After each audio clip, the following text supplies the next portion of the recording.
नमस्कार दोस्तों, स्वागत है आप सभी का अपने YouTube चैनल में। आज के इस वीडियो में हम देखने वाले हैं बहुत ही महत्वपूर्ण प्रश्न जो कि परीक्षा के दृष्टि से बहुत ही महत्वपूर्ण होने वाले हैं। साथ ही साथ आप लोग जो है क्वेश्चन देखते समय कमेंट बॉक्स में अपना आंसर टाइप कर सकते हैं, जिससे आपको ये पता चल जाएगा कि आपके कितने क्वेश्चन सही हुए हैं। कमेंट में ज़रूर बताएं। बढ़ते हैं पहले क्वेश्चन की ओर। पहला क्वेश्चन आपके स्क्रीन पर इस प्रकार से दिया गया है कि टाइफाइड रोग के जनक का नाम है। टाइफाइड रोग सबसे ज़्यादा यकृत को प्रभावित करता है और यह रोग साल्मोनेला टाइफी के द्वारा होता है। तो इस क्वेश्चन का सही जवाब हो जाएगा ऑप्शन नंबर डी, साल्मोनेला। अगर हम अमीबा की बात करें तो ये जो है इसका आकार निश्चित नहीं होता है। बढ़ते हैं अगले क्वेश्चन की ओर। अगला क्वेश्चन दिया गया है, अंगों का प्रयोग तथा अनुप्रयोग सिद्धांत दिया। अंगों का प्रयोग तथा अनुप्रयोग सिद्धांत के अनुसार कि जीवधारी जिन अंगों का प्रयोग करता है वो विकसित हो जाते हैं और जिन अंगों का प्रयोग नहीं करता है वो अविकसित हो जाते हैं और धीरे धीरे विलुप्त हो जाते हैं। यह सिद्धांत लैमार्क ने दिया था और इन्होंने इस सिद्धांत को लैमार्कवाद नाम दिया था। तो इस क्वेश्चन का सही जवाब हो जाएगा ऑप्शन नंबर सी, लैमार्क। बढ़ते हैं हम अगले क्वेश्चन की ओर। अगला क्वेश्चन हमारे स्क्रीन पर दिया गया है कि निम्न में से कौन सा रोग विषाणु के द्वारा नहीं होता है। तो चेचक, एड्स, पोलियो, ये तीनों रोग जो है विषाणु के द्वारा होते हैं। टीबी एक ऐसा रोग होता है जो कि विषाणु के द्वारा नहीं होता है। तो इस क्वेश्चन का सही जवाब हो जाएगा option number D, TB. AIDS एक ऐसा रोग होता है जिसमें जो है जननांग को क्षति नहीं पहुंचती है। बढ़ते हैं हम अगले क्वेश्चन की ओर।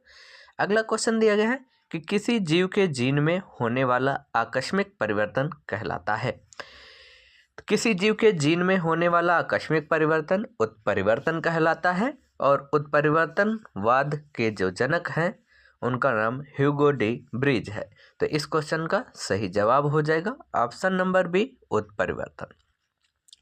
बढ़ते हैं हम अगले क्वेश्चन की ओर। अगला क्वेश्चन दिया गया है कि प्राकृतिक वर्ण का सिद्धांत दिया था। प्राकृतिक वर्ण का सिद्धांत बहुत ही महत्वपूर्ण है। ये जो है डार्विन ने दिया था और यह सिद्धांत डार्विनवाद के अंतर्गत आता है। इन्होंने बताया था कि जीवधारियों का चयन जो है प्राकृतिक या प्रकृति स्वयं सुनिश्चित करती है। इस सिद्धांत को प्राकृतिक वर्ण का सिद्धांत कहते हैं। तो इस क्वेश्चन का सही जवाब हो जाएगा ऑप्शन नंबर डी, डार्विन। बढ़ते हैं हम अगले क्वेश्चन की ओर। अगला क्वेश्चन दिया गया है कि मिलर ने अपने प्रयोग में हाइड्रोजन, अमोनिया और मीथेन का अनुपात लिया था। तो क्या अनुपात लिया था? तो इस क्वेश्चन का सही जवाब हो जाएगा, इन्होंने जो है हाइड्रोजन 2%, अमोनिया 1% और मीथेन 2%, अर्थात पहला ऑप्शन 2:1:2 में इन्होंने इन गैसों को प्रयुक्त किया था। इसे इन्होंने जो है बड़े पात्र में रखा था। बढ़ते हैं अगले क्वेश्चन की ओर। अगला क्वेश्चन दिया गया है कि मछलियों की पंख तथा व्हेल के चप्पू दर्शाते हैं। तो अगर हम इसकी बात करें तो ये जो है समरूपता दर्शाते हैं और इसमें क्या होता है, क्योंकि मछलियों के पंख तथा व्हेल के चप्पू दोनों इनके दोनों के कार्य समान होते हैं और इनकी उत्पत्ति एवं संरचना अलग अलग होती है। तो इस क्वेश्चन का सही आंसर हो जाएगा ऑप्शन नंबर सी, समरूप अंग। बढ़ते हैं हम अगले क्वेश्चन की ओर। अगला क्वेश्चन है कि डार्विन फिंचेस का उदाहरण है। तो डार्विन फिंचेस जो है ये जो है अनुकूली विकिरण का एग्जाम्पल होती है। डार्विन ने जो है बीगल नामक जहाज पर यात्रा की थी, तब इन्होंने कुछ पक्षियों को देखा था और इन्होंने उन्हें डार्विन फिंचेस कहा था। तो इस क्वेश्चन का सही जवाब हो जाएगा ऑप्शन नंबर सी, अनुकूली विकिरण।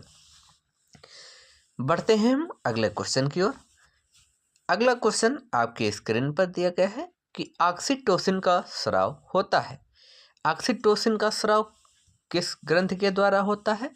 तो पीयूष ग्रंथि के द्वारा होता है। जैसा कि पता है कि एड्रिनल जो है इससे एड्रिनलिन और थायराइड के द्वारा थायरॉक्सिन हार्मोन का स्राव होता है, जबकि थाइमस ग्रंथि को जो है हम क्या कहते हैं, ये वृद्धावस्था में विलुप्त हो जाती है। तो इस क्वेश्चन का राइट आंसर हो जाएगा ऑप्शन नंबर डी, पीयूष ग्रंथि। बढ़ते हैं हम अगले क्वेश्चन की ओर। अगला क्वेश्चन हमारी स्क्रीन पर दिया गया है कि वातावरणीय दशाओं के अनुसार खुद को ढालने की क्रिया कहलाती है। तो जीवधारी जब वातावरण के अनुसार खुद को ढाल लेते हैं, इस क्रिया को हम अनुकूलन कहते हैं। तो इस क्वेश्चन का सही आंसर हो जाएगा ऑप्शन नंबर ए, अनुकूलन। आशा करता हूं दोस्तों कि आपको वीडियो अच्छा लगा होगा। कमेंट बॉक्स में आप ये जरूर बताएंगे कि आपके कितने क्वेश्चन सही हुए हैं। अगर आपने अभी तक मेरे YouTube चैनल को सब्सक्राइब नहीं किया है तो जल्दी से सब्सक्राइब कर लें, ताकि जो है लेटेस्ट वीडियोज़ आप तक आसानी से पहुंच सके। थैंक्स।